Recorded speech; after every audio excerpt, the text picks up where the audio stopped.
Qual é o papel da Rússia e da China nesses levantes militares? A ascensão da aliança desses dois países, enfrentando a hegemonia dos Estados Unidos e seus aliados, estaria ajudando uma onda contra o neocolonialismo na África? Com a palavra, Rose Martins. Olha, ali é engraçado porque, assim, os analistas russos, eles falam muito que nessa aliança entre Rússia e China existe uma espécie de divisão do trabalho, em que os russos ficam com o uso da força e os chineses entram com a grana.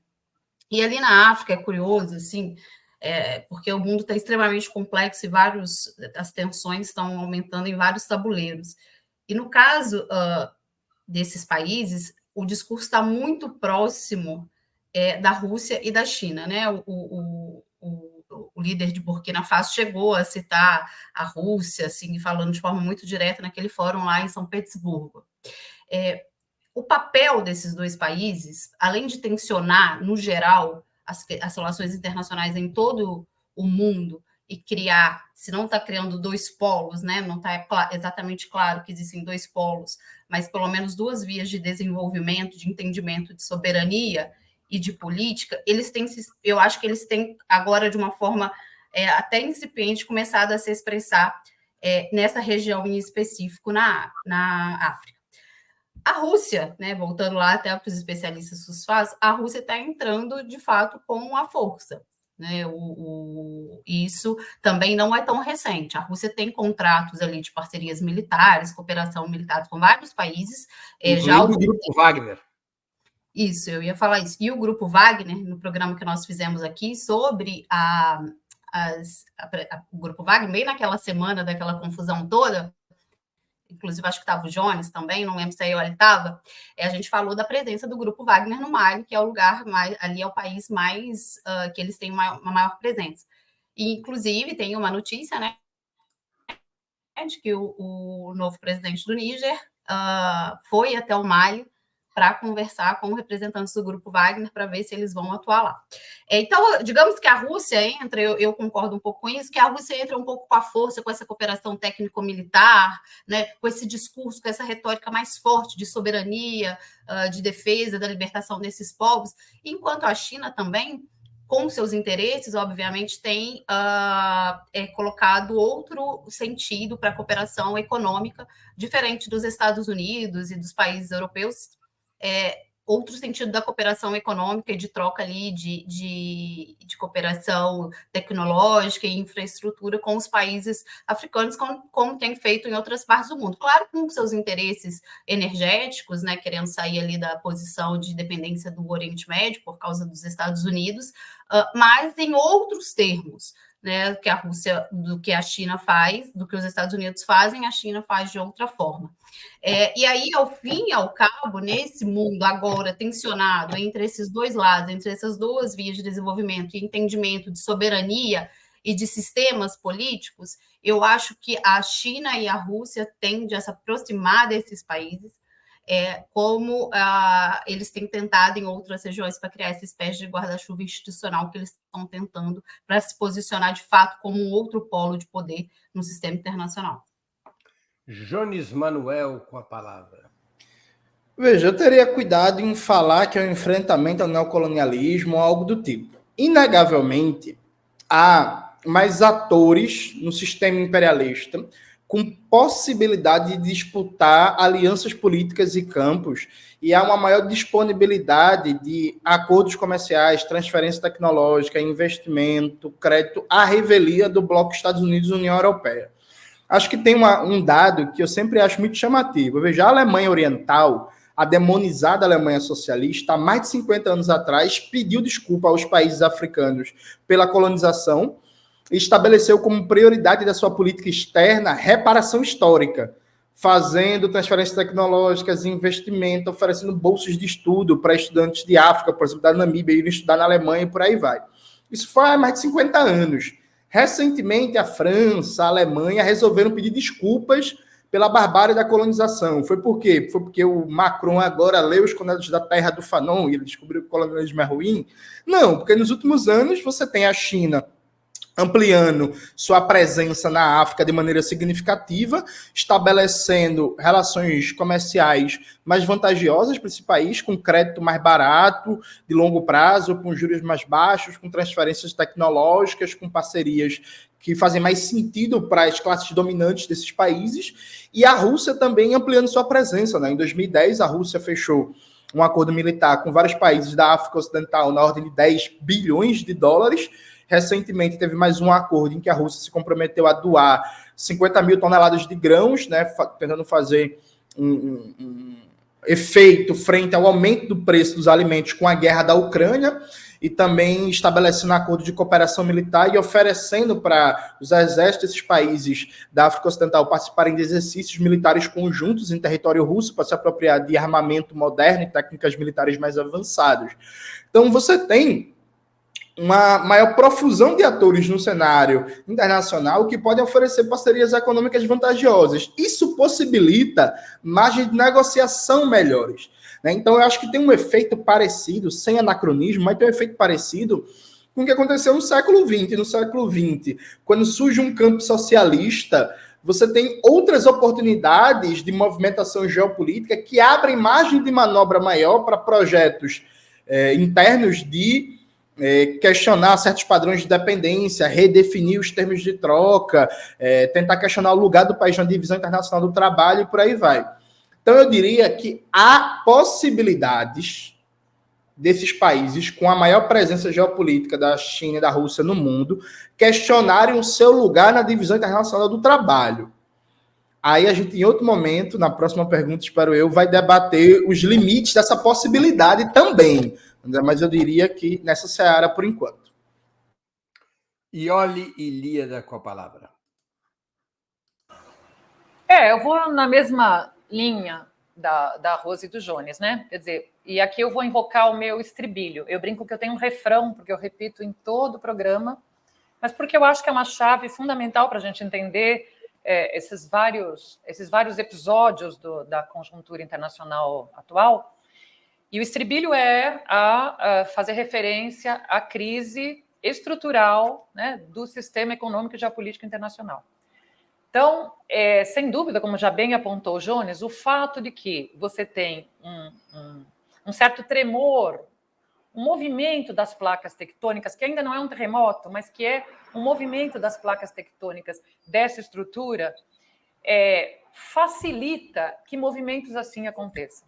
Né? Facilita porque, evidentemente, o poder dos Estados Unidos já não é o mesmo, embora militarmente ainda seja, mas ele perde essa hegemonia política que ele tinha sobre o mundo. O poder da Europa, mais ainda, quer dizer, a Europa está numa crise, a França, que neste caso, como dissemos na primeira pergunta, é o inimigo primeiro, né? A face do imperialismo para aqueles países, está numa crise interna, uma crise política e econômica também interna, né? Como de resto toda a Europa. E, em contrapartida, o fato de que, como bem disse o Jones, você tem outros atores que, caso aqueles fechem as torneiras, fechem as portas, você tem a quem recorrer, quer dizer, você pode se valer, e você já tem uma presença importante como disse a Rose, dos capitais chineses na região, e tem uma presença importante, ou pelo menos uma possibilidade, um anteparo militar, de proteção militar que pode vir da Rússia, mesmo que via Grupo Wagner, enfim, isso evidentemente cria um ambiente que favorece a que este tipo de movimentação aconteça. Ainda que é preciso tomar cuidado, evidentemente, e também aqui concordando com o Jones sobre, né, fazer análise.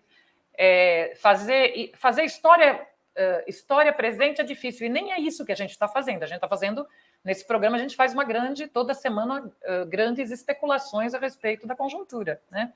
Os fatos podem nos desmentir na semana seguinte. Então, é preciso realmente observar que a história desses países é de grande...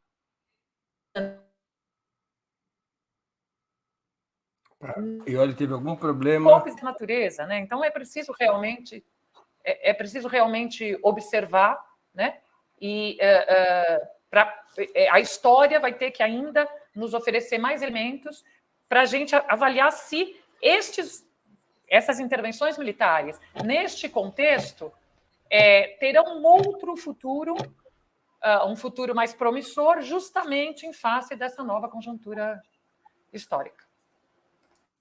Muito bem, vamos à terceira pergunta da noite. Nós estamos diante de golpes militares contra a democracia, como afirmam a União Europeia, os Estados Unidos e os aliados das potências ocidentais na própria África, ou diante de revoltas anti-imperialistas que merecem solidariedade? Com a palavra, Jones Manuel. Eu acho que nenhuma das duas coisas, né? A gente participa de um grupo, não sei se a Rose está nele, que é o Havana Connection, que é um grupo que tem toda a esquerda brasileira, é uma zorra, né? É um negócio de louco. E aí no grupo fica de um lado um amigo nosso liberal, dizendo que é tudo golpe contra a democracia, e do lado Breno Altman, com o seu clássico stalinismo, dizendo que é o anti-imperialismo renascido, e já vendo um Nasser aqui, já vendo um Gaddafi ali, veja. Como eu disse, eu acho que é parte clássica da história em países que têm um altíssimo grau de dependência, ao ponto de a gente poder falar de um regime quase que colonial, o exército assumir, quando aparece a possibilidade histórica de renegociar os termos econômicos do país na divisão internacional do trabalho, o exército, as forças armadas, como fração sempre mais organizada do Estado, assumir um papel de protagonismo e tentar redesenhar a institucionalidade do país e sua infraestrutura econômica, né? A gente viu muitas vezes isso acontecer na história. Então, me parece, primeiro, esse roteiro clássico, né? Militares assumindo esse papel, vendo uma oportunidade histórica propiciada principalmente pela China, em segundo lugar, pela Rússia, ainda que nesse momento a Rússia apareça com mais visibilidade dos noticiários. Mas, por exemplo, quem pode mudar a relação de exploração do urânio do Níger, para mim, não é a Rússia, é a China, né, estabelecendo um acordo comercial ali diferente. Agora, é sempre muito incerto o que é que isso vai dar, porque eu estava conversando com o José antes de vocês entrarem aqui. O problema e a vantagem desse discurso de militares que resolvem dar um golpe de Estado e redefinir as condições do bloco no poder é que quando você agita as massas com discurso pró-nacionalização de recursos naturais, soberania nacional, contra o colonizador, você sabe como começa, não sabe como termina, né? Por exemplo, na Burkina Faso, muito bom, o presidente está emulando Thomas Sankara na sua imagem, né? Muito legal e tal, só que as massas trabalhadoras do país, principalmente camponesas, podem olhar assim e dizer, porra, muito bom essa ideia de voltar, né? O programa de Thomas Sankara, ele defende a reforma agrária radical. Tipo assim, o governo do presidente Traoré, ele está disposto a, por exemplo, encarar uma reforma agrária radical e entrar em choque com os grandes proprietários de terra que reconcentraram a terra durante o governo do... Acabei de esquecer o nome do golpista que matou Sankara e governou por mais de 20 anos. Blas Compaoré, se não me falha a memória. Tipo assim, ele está disposto a isso? A gente não sabe. Mesma coisa no Mali. Não, muito bom esse discurso do contra a França, expulsar as ONGs, expulsar os franceses, e que as massas do Mali estão na miséria e precisamos nacionalizar os recursos naturais. Mas como é que fica, por exemplo, com a elite do Mali? Tipo assim, combinaram com as massas trabalhadoras que a elite do Mali é parte desse projeto nacional anti-francês? Então, assim, o que vai sair disso, me parece muito incerto, porque depende de dinâmicas de luta de classe em cada plano nacional e como as massas populares vão reagir, que não dá para prever de antemão. Muito bem. Com a palavra, Iole Ilíada. Bom, como eu sou da old school, representante da old school, eu aprendi a ver a realidade, a ler a história de uma maneira dialética, né? E aprendi que o concreto é síntese de múltiplas determinações. Então, eu acho que aquele que pretender compreender o que se passa nesses países a partir de modelos ideais da ciência política, é golpe, não é golpe, revolução, é democracia, vai dar com os burros na água. Isso se a intenção for realmente compreender, né? Se a intenção não for fazer cor ao discurso hegemônico daqueles que, na verdade, sempre se favoreceram da manutenção do status quo africano.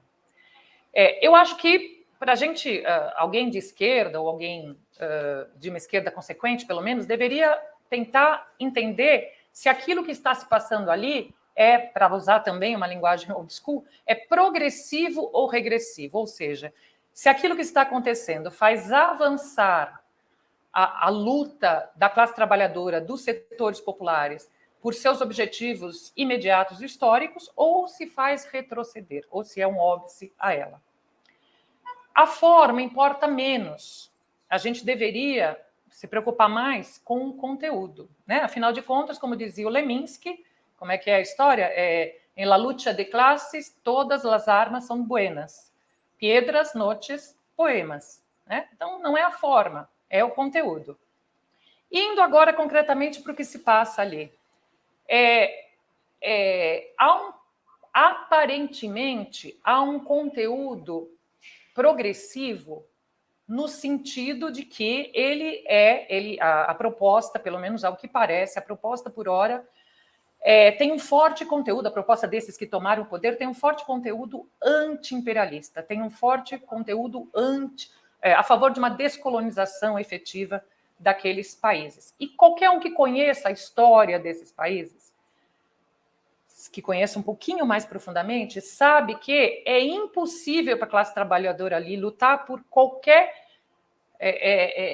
pedacinho, qualquer nasgo de emancipação, se não se libertar realmente dessas garras deste imperialismo. Como eu disse, esses países não têm nenhuma autonomia, não têm autonomia sobre a sua moeda, não têm autonomia, tem uma joint venture, como disse a Rose, que, na verdade, se eu fosse, né, se não estivesse... Nesse horário, acho que já posso falar, parece aquele acordo do Caracu, enfim.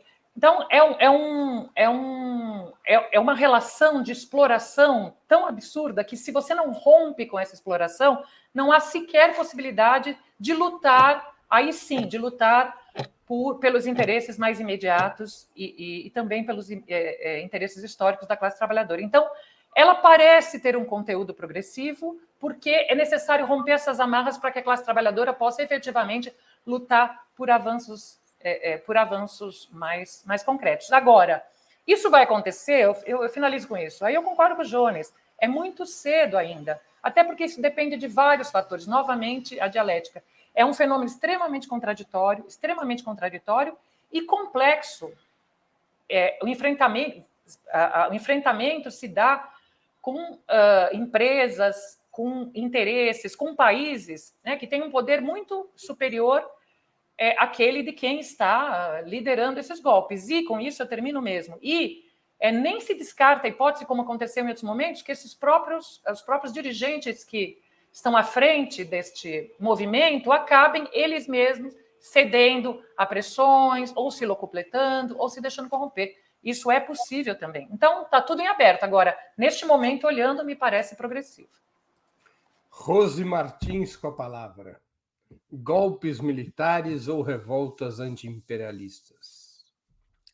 Olha, como a Ioli disse, e o Jones, uma outra fala dele, diz também sobre a conjuntura, é bem recente para a gente responder as perguntas de milhões do Breno Altman, né? O Breno sempre traz as perguntas de milhões. Agora, eu concordo com a Ioli também, que tem um caráter progressivo, principalmente se a gente pegar esse caso mais recente do Níger. Né? O discurso é muito forte em relação aos recursos naturais, né, do país e a subjugação econômica em relação à França. Agora, de fato, esse pode ser um movimento, tem essa questão dos líderes, né? Se são realmente, o Jones também tocou nisso, né? Se o líder lá do Burkina Faso realmente é um segundo Thomas Sankara. Esses são movimentos, né? Eles ocorrem, às vezes, num tempo mais lento para a gente oferecer essas respostas. Então, eu acho que a Ioli e o Jones falaram um pouco disso. Eu queria complementar sobre essa questão das pessoas estarem fazendo essa pergunta, mais em relação a essa propaganda, né? Se é um golpe militar contra estados democráticos. Primeiro que é o seguinte, a questão desses países é extremamente complexa do ponto de vista político e de coesão social e de entender o que acontece ali. A gente até tem muito. A Ioli acho que falou isso também no início da fala dela. A gente tem muito desconhecimento sobre o que acontece nessa região. A gente estuda muito pouco, inclusive no Brasil, a gente estuda muito pouco a África e esses processos internos particulares. Então, tem as devidas diferenças de país para país. A gente está falando aqui né, num grupo. Agora, essa questão de olhar para esses países e colocar em xeque a democracia e de usar essa bandeira, ela também é direcionada para a África a partir dos anos 90, principalmente com a Europa e os Estados Unidos, para justamente conseguir manter o domínio sobre esses recursos econômicos e o domínio político dessa região. Então, eu acho que a gente tem que ser bastante cauteloso ao falar sobre esses processos, né, sobre o que vai desembocar daí a partir dessas lideranças, né, se são golpes, o que vai acontecer, embora eu concorde com a Ioli de que, no primeiro momento, parece ser um movimento progressivo, tem um discurso anti-imperialista muito forte, também do líder do líder de Níger, mas também de Burkina Faso, mas ter a consciência de que é um processo extremamente complexo, que existe essa propaganda direcionada para a África, da questão da democracia, que a gente já viu ocorrer em vários países, que também alguém aqui já citou inicialmente da Líbia, que é um dos países que foram mais vitimados com esse discurso, um país que tinha tudo para estar numa das melhores posições dos países africanos do ponto de vista econômico, e teve a sua trajetória interrompida justamente com esse discurso. Então, olhar para esse quadro, entender essa complexidade, entender que esse discurso, essa propaganda dos países europeus e dos Estados Unidos, elas estão, nesse momento, direcionadas para essa região.